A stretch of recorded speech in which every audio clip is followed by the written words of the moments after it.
Captain James Walker walked through the gleaming corridors of the exploration vessel Horizon with measured steps. The ship hummed with activity as it prepared for its first deep space mission beyond the outer colonies. Every system checked out perfectly during the final inspection, but something still bothered him. He paused at the entrance to the mess hall, watching as his crew arranged tables and chairs according to fleet regulations.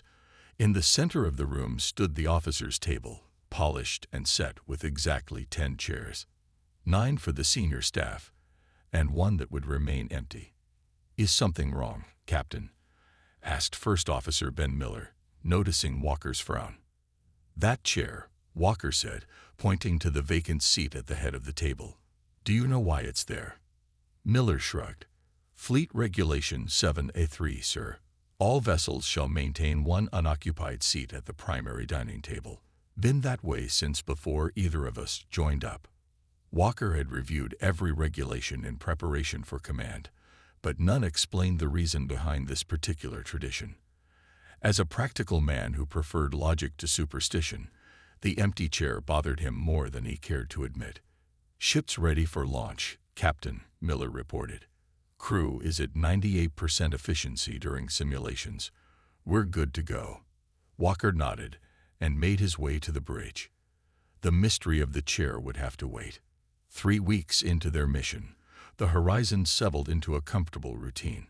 The ship carried 20 researchers and a crew of 50, all exploring a sector of space that humanity had only observed through telescopes until now. During dinner one evening, Walker noticed young engineer Jack Wilson staring at the empty chair. "Something on your mind, Wilson?" Walker asked. The engineer startled. "Sorry, sir. Just thinking about my grandfather. He served on the first Mars transport." "What about him?"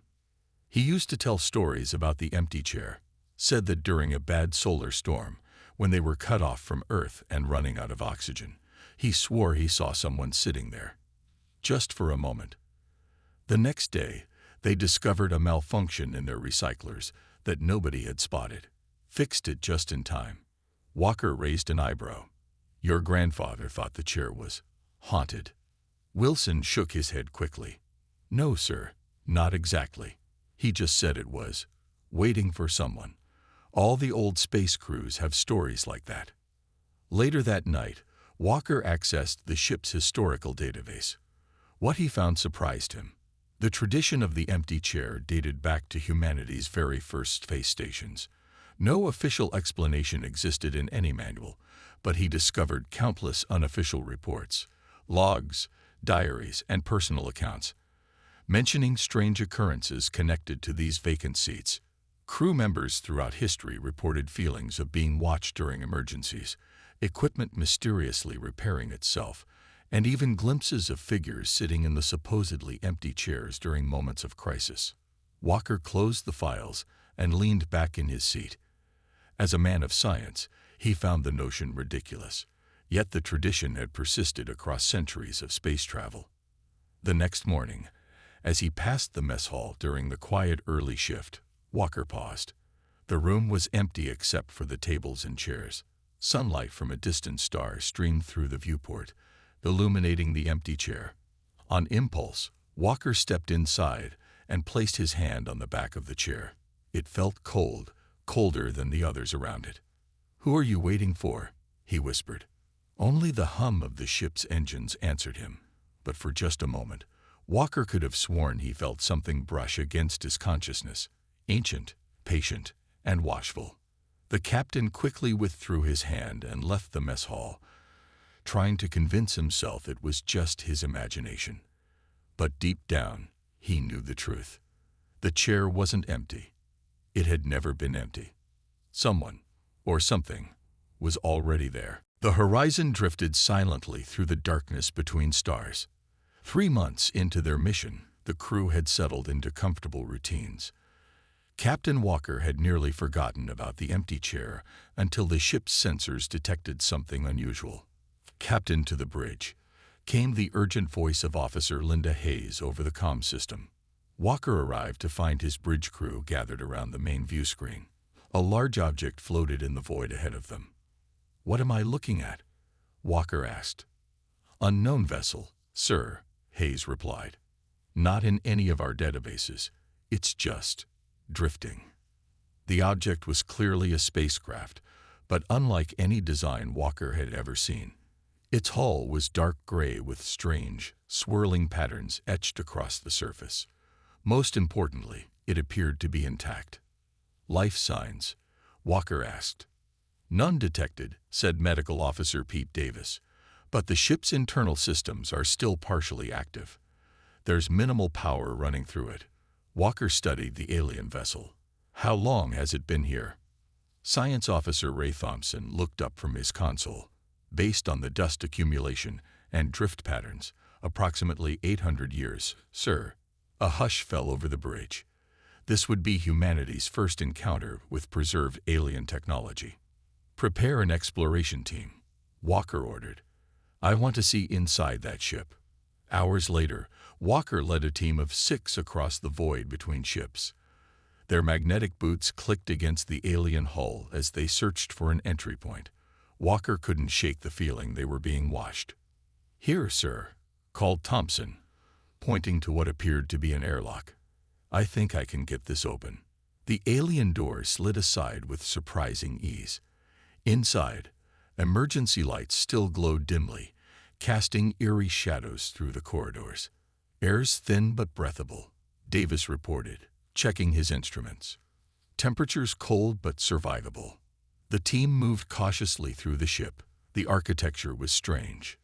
Doorways too tall and narrow for human comfort, and odd angles that made Walker slightly dizzy. They eventually reached what appeared to be the ship's command center. Look at this, whispered Thompson, pointing to a large circular table in the center of the room. Around it were 7 seats, 6 of which contained the preserved remains of the alien crew. Tall, slender beings with 4 arms and gray, leathery skin.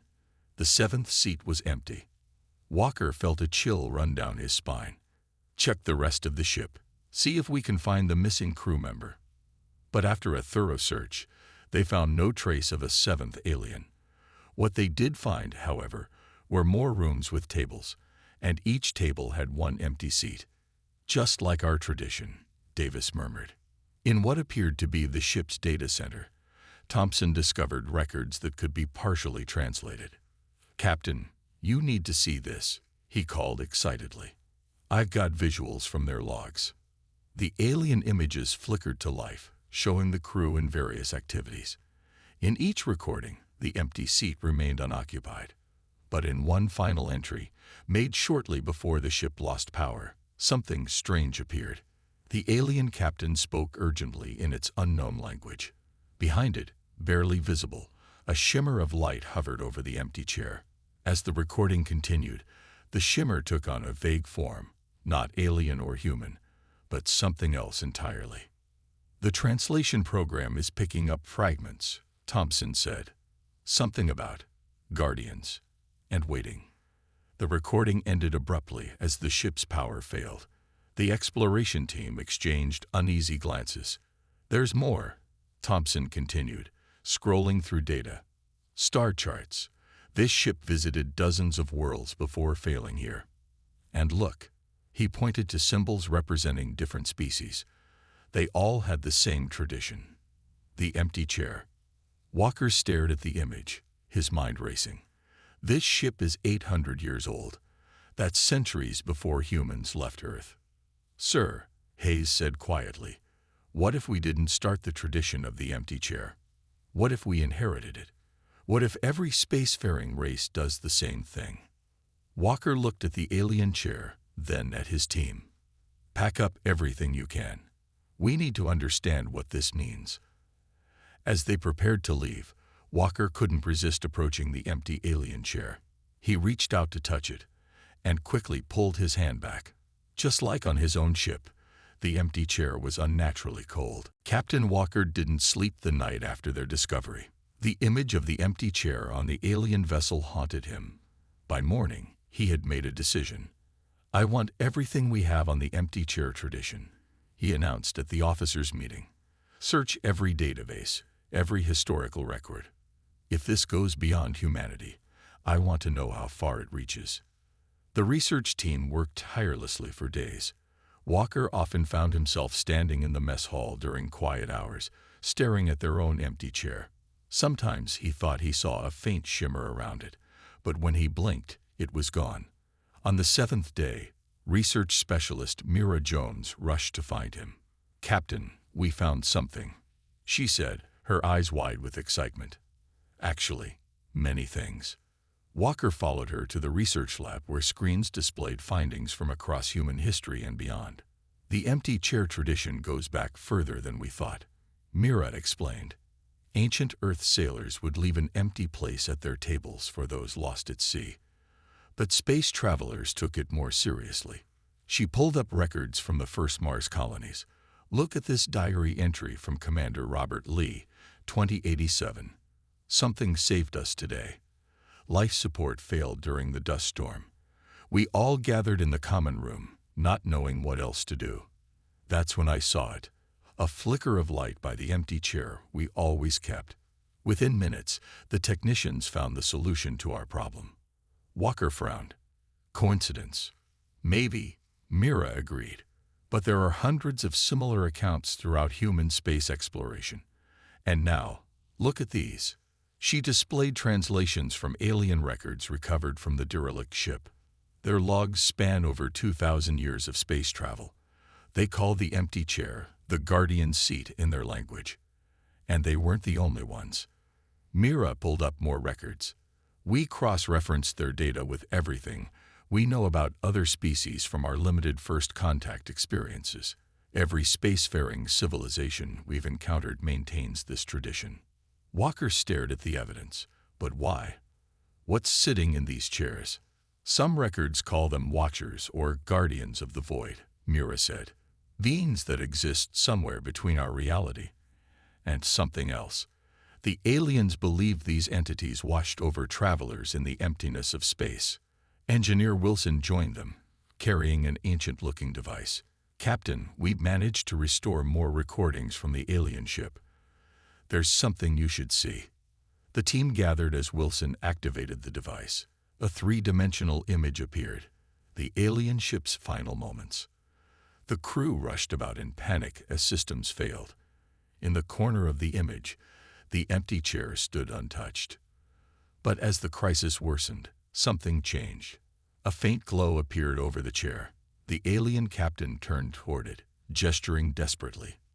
Though they couldn't understand the language, the desperation was clear.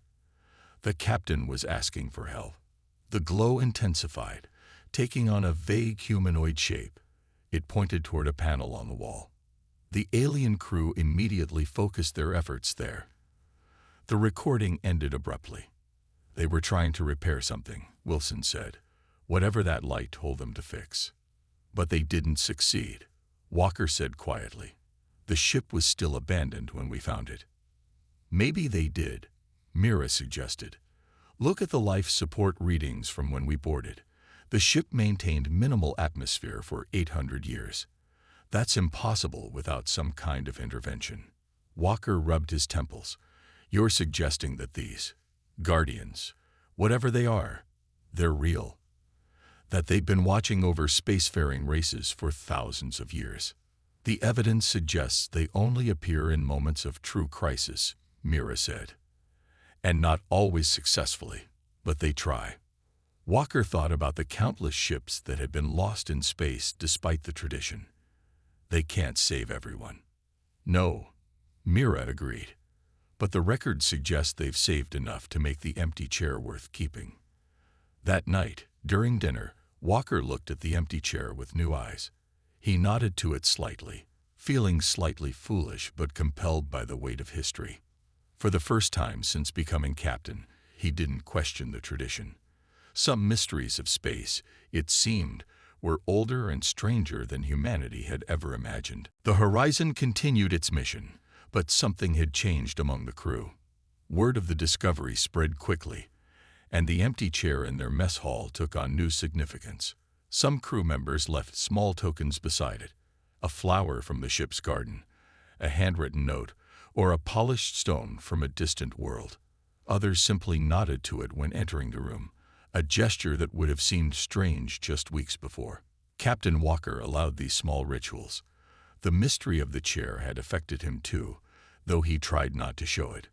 2 months after discovering the alien vessel, the horizon reached the edge of an uncharted nebula. Brilliant colors swirled through the darkness like paint in water. Blues, purples, and greens illuminating the ship's interior with an ethereal glow. "It's beautiful," said navigator Frank Owen as he plotted their course. "But the radiation levels are higher than expected. We should maintain our distance." Walker agreed. The ship settled into orbit around a small moon at the nebula's edge to conduct remote studies. Most crew members were asleep when communications officer Anna Bell took her late shift in the mess hall. Anna wasn't supposed to be there. The proper place for her midnight meal was the small galley near the communications center, but the nebula's light through the mess hall's large windows was too tempting. She sat alone at the long table, eating her sandwich and staring out at the cosmic light show. Alone, except for the empty chair. Anna had always been more sensitive than most. Growing up, her parents had called her fanciful when she claimed to see things others couldn't. Now, as she sat in a quiet mess hall, she felt a familiar prickling at the back of her neck. Someone was watching her. She turned slowly. The room appeared empty, but her gaze was drawn to the chair, the Guardian's chair, as many crew members now called it. The air around it seemed different, somehow thicker, as if the light from the nebula bent awkwardly around it. "Hello," Anna said quietly. She felt foolish speaking to an empty chair, but the feeling of a presence was undeniable. The air shimmered. For just a moment, Anna thought she saw the outline of a figure, neither human nor alien, but something both more and less tangible. She blinked, and it was gone. Then the ship's alarm blared. "All hands to emergency stations," came Captain Walker's voice over the comm system. "Radiation surge detected. Shields failing on Deck 3. Anna jumped to her feet, but before she could leave, a soft voice stopped her, a voice that seemed to come from everywhere and nowhere at once. "The primary shield relay. It's not the radiation.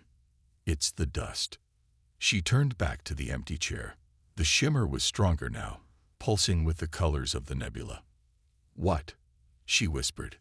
"Microscopic particles from the nebula. They're creating a feedback loop in the shield generator. Bypass the primary relay. Use the secondary system." The voice faded. The shimmer disappeared. Anna stood frozen for a moment, then raced to the engine room. She found Engineer Wilson and the technical team frantically trying to stabilize the failing shields. "The primary relay," she gasped. "It's not the radiation. It's dust particles creating a feedback loop. We need to bypass it and use the secondary system." Wilson stared at her. "How could you possibly know that?" "Just trust me." Something in her voice convinced him. Wilson gave the order, and the technicians quickly rerouted the shield systems. Within minutes, the alarms stopped. The ship stabilized. Later, after the crisis had passed, Captain Walker called Anna to his office. "Engineer Wilson tells me you saved the ship," he said. "He says you knew exactly what was wrong with our shields before his team could diagnose it." Anna hesitated. "You won't believe me if I tell you." "Try me," Walker said. "Was it the chair?" Her eyes widened. "How did you know?" Walker leaned back. "Because you're not the first. Throughout history, people have received help from these Guardians. I didn't believe it myself until now." "It spoke to me," Anna said quietly. "It told me exactly what was wrong." Walker nodded slowly. "What did it look like?" "Like light given form," she said. "Not human, not alien. Just present." That night, Walker visited the mess hall alone. The nebula still painted the room with color as he approached the empty chair. "Thank you," he said simply. The chair remained empty, but for just a moment. The captain would later swear. The lights in the room flickered in response. Word spread quickly about Anna's experience. Though Captain Walker tried to maintain a professional atmosphere, the crew's fascination with the empty chair grew stronger. Some began taking their meals in shifts just to be near it, hoping to witness the phenomenon themselves. Walker observed this with mixed feelings. As captain, he worried about superstition affecting his crew's judgment. As a human who had seen the evidence, he couldn't blame them. "We're approaching the Kelvin belt," Navigator Owen announced one morning. "Asteroid field is denser than our scans initially suggested." The Kelvin belt was a massive ring of debris circling a dying star. According to their mission parameters, the Horizon needed to collect samples from these asteroids, which contained rare minerals not found elsewhere in known space. "Proceed with caution," Walker ordered. "Standard collection protocols." The ship slowed as it entered the asteroid field. For several hours, everything went according to plan. Collection drones departed from the ship, gathered samples, and returned without incident. The science team was ecstatic with the initial findings. Then everything went wrong. A massive asteroid, hidden behind a cluster of smaller rocks, appeared suddenly on their sensors. It was too large to avoid, moving too quickly for the ship's thrusters to respond in time. "Brace for impact," Walker shouted. The collision rocked the entire vessel. Emergency systems activated immediately, but the damage was severe. The asteroid had torn through the ship's outer hull, destroying one of the main power generators. "Damage report," Walker demanded, picking himself up from the floor where the impact had thrown him. "Hull breach on decks 4 through 7. First Officer Miller responded, blood trickling from a cut on his forehead. "Emergency bulkheads engaged, but we're losing power fast. Life support is switching to emergency reserves." Walker's heart sank. Emergency reserves would last 12 hours at most. They were days away from the nearest outpost. "Get repair teams moving. Seal those breaches." For the next 6 hours, the crew fought desperately to save their ship. The engineers worked miracles, sealing breaches and rerouting power, but it wasn't enough. The damage to the main generator was too severe. "We have maybe 3 hours of life support left," Engineer Wilson reported grimly. "The backup generator can't handle the load. We need a miracle, Captain." Walker looked around at his exhausted crew. They had done everything possible, used every trick in the book. It wasn't enough. "All hands," he said over the ship-wide comm. "This is the captain. Report to the mess hall." If these were to be their final hours, they would face them together. The crew gathered silently around the long tables. Some wept quietly. Others sat in shocked disbelief. The ship's lights flickered as power continued to fail. Walker stood at the head of the table, next to the empty chair, the Guardian's chair.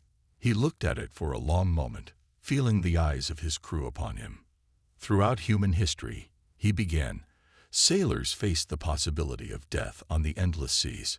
Space travelers faced those same dangers among the stars. But we are not the first to travel these depths." He placed his hand on the back of the empty chair. "For thousands of years, across countless species, space travelers have kept a place for someone else.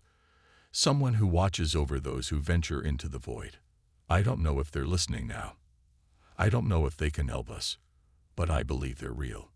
The lights flickered again, plunging the room into darkness for a moment before emergency lighting kicked in with a red glow.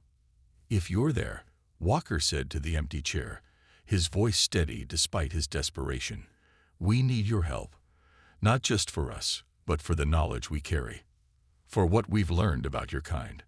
Please." Silence fell over the room. Nothing happened. Then Anna stood up from her seat. "Look," she gasped. A faint glow appeared around the empty chair, growing stronger with each passing second. The air shimmered and bent, forming the outline of a figure made of light. The temperature in the room dropped suddenly. Frost formed on the metal tables. The crew watched in stunned silence as the light continued to take shape. A voice filled the room, the same voice Anna had heard before, but stronger now, clearer. "Your ship can be saved," it said, "but I cannot do it alone." The Guardian had answered their call. The being of light hovered above the chair, not quite solid yet not fully transparent. Its form shifted constantly, sometimes appearing humanoid, other times stretching into shapes the human mind couldn't quite comprehend. The air around it crackled with energy. "What are you?" Captain Walker asked, his voice barely above a whisper. "We have many names," the being replied. Its voice seemed to bypass their ears, appearing directly in their minds. "Guardian, Watcher, Traveler. Your kind has sensed our presence since you first looked to the stars." The crew stared in silent awe. Some took involuntary steps backward, while others leaned forward, drawn by curiosity. "You've been watching us?" Walker asked. "Not just you. All who journey between worlds." The Guardian's light pulsed gently. "We existed before your sun burned bright, before any of the races you know ventured beyond their skies. We are travelers, like you, but our journey is different." Engineer Wilson stepped forward. "Can you help us? Our ship is dying." "That is why I have revealed myself," the Guardian said. "Your ship can be saved, but the damage is beyond my ability to repair alone. I can guide you, show you how to redirect the energy you have left, but you must do the work." The being's form expanded, filling the room with soft blue light. Images appeared in the air, technical diagrams of the ship's systems, focusing on areas the crew hadn't considered. "The main power conduits are damaged beyond repair," the Guardian explained, highlighting a section near the engine room. "But there is another way. The asteroid that struck you contained high concentrations of crystalline minerals. The samples we collected," research specialist Mira realized suddenly. "They're energy conductors." "Yes," the Guardian confirmed. "With proper alignment, they can channel energy from your backup systems and amplify it tenfold. Enough to power life support and propulsion until you reach safety." Walker didn't hesitate. "Wilson, get your team together. Mira, bring the samples.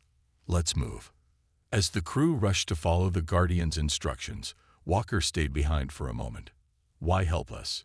he asked the being. "Why reveal yourself now when you've remained hidden for so long?" The Guardian's light dimmed slightly. "We do not often show ourselves directly. Our purpose is to observe, to learn, to understand the connections between all living things. But sometimes—" the being paused. "Sometimes we intervene, when the loss would be too great, when the journey must continue. You've helped others before us. Many times, across many thousands of years. We are few, and the void is vast. We cannot save everyone, but we try." In the engine room, the crew worked frantically following the Guardian's instructions. They carefully positioned the crystalline samples around the remaining power source, creating a complex pattern. "It's not working," Wilson called out after their first attempt. The crystals glowed slightly but didn't produce the amplification they needed. The Guardian appeared beside them, its light pulsing with urgency. "The alignment must be perfect. The crystals respond to resonance patterns." It adjusted one crystal slightly with what appeared to be a tendril of light. "Try again." On the second attempt, the crystals began to glow brightly. Energy flowed between them, creating a network of light that connected to the ship's systems. Power levels started to rise. "It's working," Wilson shouted. Throughout the ship, systems came back online. Lights brightened, air circulators hummed, and the main computer announced restored functionality. Back in the mess hall, Walker watched as the Guardian's form began to fade. "You're leaving?" he asked. "My energy is nearly depleted," the Guardian explained. "Maintaining this form, helping directly, it costs much. I must return to my natural state." "Will we see you again?" The Guardian's light flickered. "I am always here, Captain. We all are. In the empty chairs you keep for us, in the moments between breaths in the void of space, watching, waiting." "For what?" Walker asked. "For the moment when the stars align and all travelers recognize each other as kindred," the Guardian said, its voice growing fainter. "For the day when the boundaries between our kinds fade like stardust." As the beam's light dimmed, Walker thought he glimpsed something in its core, a vast expanse of stars, unlike any constellation he'd ever seen, maps of journeys beyond human understanding. "Thank you," Walker said simply. The Guardian's final words echoed in the room as its form disappeared completely. "Keep the chair empty, Captain. I will be listening." 3 weeks after their encounter with the Guardian, the Horizon limped into Outpost 7 for repairs. The crystalline power system had held, giving them just enough energy to reach safety. As the crew disembarked for shore leave, Captain Walker remained aboard to complete his official report. He sat in his quarters, staring at the blank screen. How could he possibly explain what had happened? Fleet Command would demand answers about the ship's miraculous survival, but the truth seemed too fantastic to believe. A knock at his door interrupted his thoughts. "Enter," he called. Admiral Reeves, commander of the outpost, stepped inside. The older man's face was stern, his uniform perfectly pressed. "Captain Walker," he said formally, "I've reviewed your preliminary report. You mentioned a Guardian." Walker straightened in his chair. "Yes, sir. I know how it sounds, but I can assure you." To his surprise, Admiral Reeves held up a hand to stop him. "Walk with me, Captain." They made their way through the corridors of the Horizon in silence until they reached the mess hall. The room was empty, the tables clean. The Guardian's chair sat in its usual place. Admiral Reeves approached it slowly, resting his fingers lightly on its back. 30 years ago," he said quietly, "I commanded the exploration vessel Pathfinder. We encountered a cosmic storm unlike anything in our records. Systems failed. Hull integrity was compromised. We had minutes to live, at most." Walker listened, suddenly understanding where this story was heading. "I ordered my crew to the mess hall," Reeves continued, "not for any tactical reason. It just seemed right. And there, when all hope was lost, I saw it." He turned to Walker, his eyes reflecting old memories. "A beam of light, sitting in our empty chair. It showed us how to modify our shield emitters to neutralize the storm's effects." Walker exhaled slowly. "You've seen a Guardian too?" Reeves nodded. "As have countless captains throughout history. We don't put it in the official records. We can't. But we know." He reached into his pocket and withdrew a small object, a crystal similar to those the Horizon's crew had used to save their ship. "This was given to me by my predecessor. It's been passed down from captain to captain for generations." He placed it in Walker's palm. "A reminder that we're not alone out here." Walker studied the crystal. It seemed to glow faintly from within, catching the light in impossible ways. "Why keep it secret?" he asked. "If the Guardians have been helping us all this time, why not acknowledge them officially?" "Because they ask us not to," Reeves said simply. "They reveal themselves only in moments of true need, to those who understand the significance of their presence. The empty chair is enough, a simple acknowledgement that some things in this universe remain beyond our understanding." Walker closed his fingers around the crystal. "What happens now?" "You'll file a modified report. Attribute your survival to the ingenuity of your crew and the crystalline power source you discovered. Both true in their way." Reeves smiled slightly. "And you'll keep the chair empty." 2 days later, the repairs to the Horizon were complete. The crew returned, rejuvenated and ready to continue their mission. But something had changed. They moved with new purpose, new understanding. Before departure, Walker gathered them in the mess hall. The empty chair stood at its usual place. "Our mission continues," he told them. "We'll explore new worlds, chart unknown territories, and face whatever challenges lie ahead. But we do not face them alone." He placed the crystal Admiral Reeves had given him on the table beside the empty chair. "Throughout human history, we've looked to the stars and wondered if someone was watching. Now we know. The empty chair is not a superstition or a meaningless tradition. It's a promise, a connection to something older and vaster than ourselves." The crew nodded in understanding. No one needed to mention the Guardian directly. The empty chair spoke for itself. As the Horizon left orbit and returned to the depths of space, Captain Walker took his usual place in the command chair. But now and then, He glanced toward the mess hall, knowing that in the Guardian's seat, unseen eyes watched over their journey. And in ships across the galaxy, on vessels of countless designs carrying beings of numerous species, empty chairs stood waiting, silent testaments to the ancient guardians who traveled the void alongside them, watching, protecting, and guiding all who dared to journey among the stars.